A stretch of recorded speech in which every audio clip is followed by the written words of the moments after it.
Yo, what's up guys? I am now an OP mofo. Look at my beautiful armor. Also, look at my my new Rhino 3. Before we go to the Insomniac Museum, shut up Helga, please just let me do my thing. So basically, since we got the Rhino 3, we're just gonna test it out real quick, you know? So let's just test it out. I know we already did this, but I think it's worth trying. Just to show off the Rhino 3. I know you guys want to see it, so pretty much, it takes out everybody in, like, one shot, pretty much. It's quite amazing. It's probably one of the best Rhinos when it comes to power, because unlike the Rhino 2 or Rhino 1, this thing pretty much destroys everybody on the screen. So it's pretty tough. It's a pretty tough, pretty dangerous weapon. Destroys everybody in its path. Like that. Last round, and then we'll go to the museum. I just want to show this off real quick, because you know how I am. So yeah, that was the Y3, or Rhino 3, or whatever you guys want to call it. But yeah, I just want to show that off real quick, because I know you guys probably, since I've showed it off in every other Ratchet and Clank game, except except Into the Nexus. So basically, these are basically all the trophies that I got off screen. This is actually challenge mode, and I use a different file because you can't get the Rhino in the main campaign. You actually have to wait until challenge mode to get it. Which, honestly, I was kind of sad about that, but, what can you do? Honestly, what can you do? But here's the Insomniac Museum. So, heyo, I guess. So first thing we're going to do is we're not going to worry about that force field. That's probably going to be for another video, but for now, we're going to just check out some stuff you could do here. So, first things first, this is the Florana Turbo Slider, and let's see what Corey Stockman has to say. Early on, we planned to have Turbo Slider races included in Ratchet and Clank 3. Due to a lack of time, however, they were eventually cut. However, you could still drive around on the only racetrack ever to be created. Alright, so let's try that out, my dudes. Basically, Ratchet and Clank 3 was gonna have races like Ratchet Going Commando and, Ratchet 1. But they didn't. And this is the closest thing you'll ever get in this game to that. And I guess we're just gonna explore the map a little bit, because they got a lot of interesting stuff here. Some people say that the Going Commando museum's better. I don't really know. That's kind of hard. I think they both have a lot of interesting stuff in it. But, what can you do? You can pretty much drive into anything. Like, this level is completely broken, by the way. But, pretty good track and everything. Interesting stuff. See, there's a little bit of, borders, I guess. Gotta keep those illegal immigrants out, right? Oh. Okay, I guess that they're non-existent. Nothing in this area has, crap. Well, look at that. Pretty much, if we want to, we could just walk around this whole map. It's pretty cool. But I think we're gonna leave that. It was good checking that out, but we're gonna go over here. See what's here. Our QA testers put their heads together and came up with a number of fiendishly hard hacker puzzles. See if you're good enough to beat them. If you can win some bolts. Alright. So this is by Ed Kim. Alright. Well, let's go against Ed Kim. Ah, crap. Frickin' Ed Kim. Yeah, no, I'm not doing all those. I'm gonna try them out, but I'm not a big fan of the hacker, so, yeah. But we'll try them out. See how they're like, Alright. We're not doing too bad. I think we're doing alright. Ah, crap. Ooh, holy crap. Alright, so we got 3 of these. It's, just like every other hacker puzzle in existence of humanity. Nah. Nah, we're just trying some stuff out.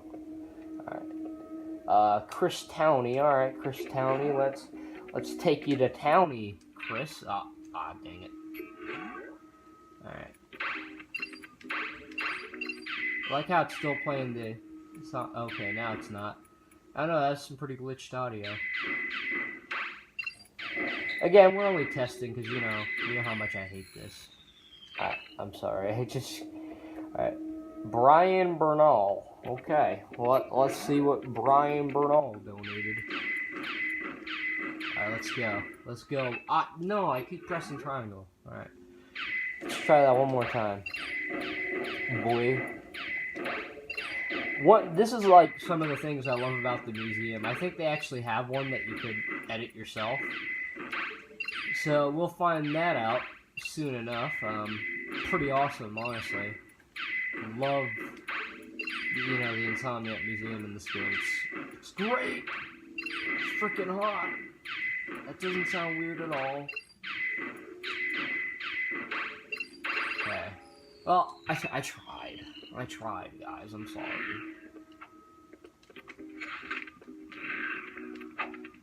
Alright, what's over here? Oh! So basically, you can pretty much edit the puzzle. I'm just gonna make it like the easiest thing ever.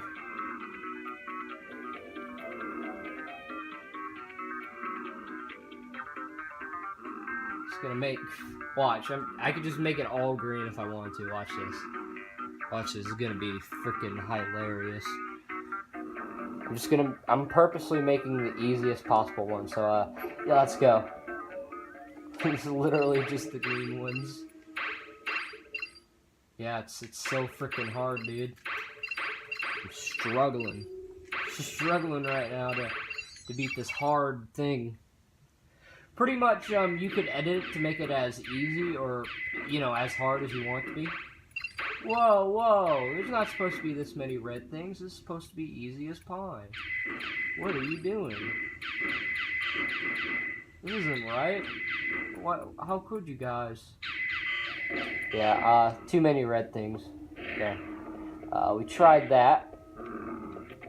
Now, cool thing is, just like the Going Commando Museum, you can pretty much just walk up the wall. So that's pretty cool. Somebody's making some grunting noises over there. What you doing back there? You having some fun over there? This is Captain Blackstar, the original boss enemy at the end of the Quark Big comic. He ultimately proved too complex and was cut. Can I kill him? With my glorious Rhino 3? No? So basically, we could just view a bunch of animations of his. It's pretty cool stuff, honestly. It's called the Insomniac Museum for a reason. Although, I guess you could say it's technically more like the Ratchet and Clank Museum. Hey, Chainblade! What's up? What's up, ow? Freaking go die in a hole. There you go. Right. Bye, Chainblade. Whoa. He's stuck frozen. Okay. It's kind of weird, but what can you do? Then, so our boy, what's his name? Dan. The Easter egg guy. There he is right there. Our boy Dan. Rest in peace. Died too young. Originally, if any team in multiplayer controlled all nodes in a battlefield, this monstrosity would appear and wreak havoc across the map. It was ultimately cut because it was too complex.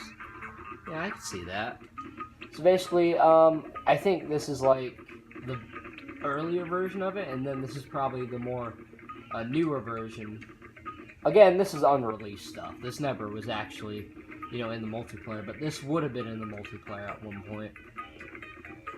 So weird. Alright, good stuff though. And we got a great drawing by Joanne Quinn Barlow. Served as the inspiration for one of the gladiator enemies. Yeah, that kind of reminds me of those dudes from Ratchet 3. And then here's a tank room. So, you guys remember that one tank from Going Commando at the end? And there's like 50 million of them that we had to like use the Visibomb on? Well, pretty much this allows you to play as the actual tank. So, cool stuff. This is awesome. Nothing to shoot though, it's just a blank area, so it's kind of like, yeah. But really, I mean, this is the coolest thing any game, like, could add extra to their game. It's pretty awesome. Let's see, so another Magaboot area. Hank the Fearless Wiener Dog was chosen by his owner Carl Grande as a de facto mascot for Insomniac Games. There are pictures made by Carl to push Hank's celebrity status. Oh, really? Let's see how Hank the dog is. Hank says, "Run free and let none sway you from your path." Good stuff. Hank says, "When a friend is down," I can't read that. It probably says "pick them up," but I don't know. Then there's good old Hank the dog over here. Hank says, "I'm proud of you, so stand tall like me." Okay. It's kind of like the Naughty Dog mascot, you know? Then freaking Ratchet riding Hank. Ratcheting Hank.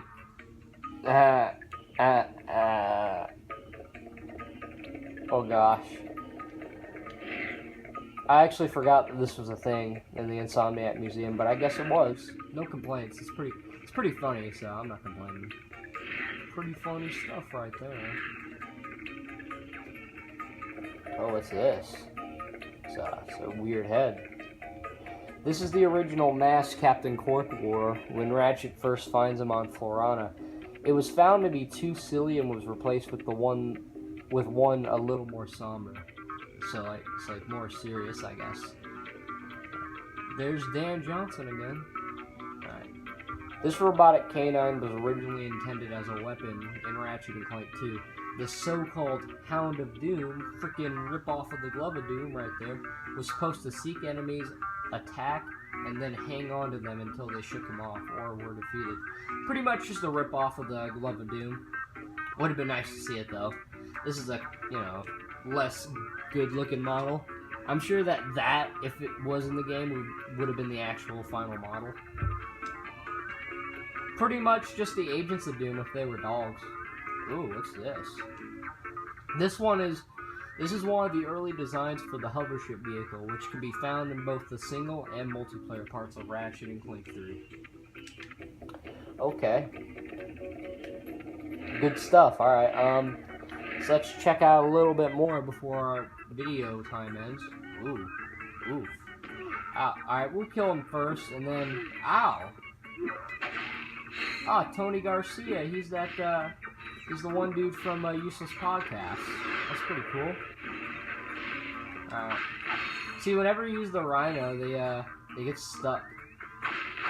Alright.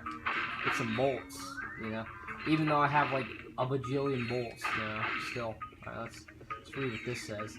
The Swarmer was also gonna appear with the ape enemies on Dax. They were cut in favor of the Fireflies, because the Fireflies were much less bug-prone. Yeah, that's true.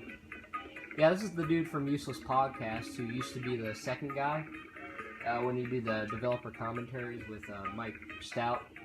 These enemies were originally for Planet Dax. They were cut because their behavior was too complex for an enemy that only appeared once in the game. Yeah, it would have been cool if it was, like, having enemies throw boxes, but, hey, one can dream, am I right? Ooh. What's this thing? Well, how about we read the little tutorial from Carl Grande? This was an early design for the Sand Shark enemy from the original Ratchet and Clank game. It ended up not being the look we were looking for, however. Yeah, I kind of see that. It looks kind of weird. I don't know. So you got frickin' Dan Johnson everywhere.